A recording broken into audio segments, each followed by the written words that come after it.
Kayo po sa minority, mas importante sa inyo ang 2028, mas importante sa inyo ang Senate presidency, kaso sa buhay ng mga kasamahan nyo.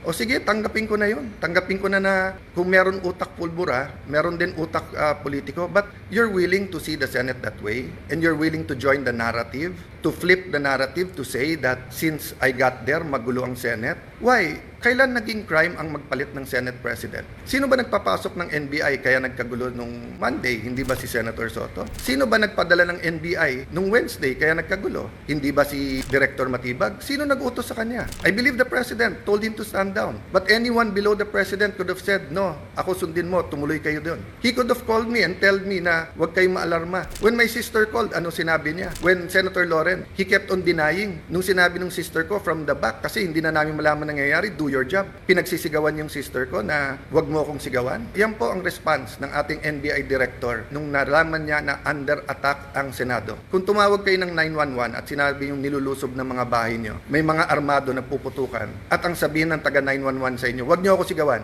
ano po mararamdaman nyo?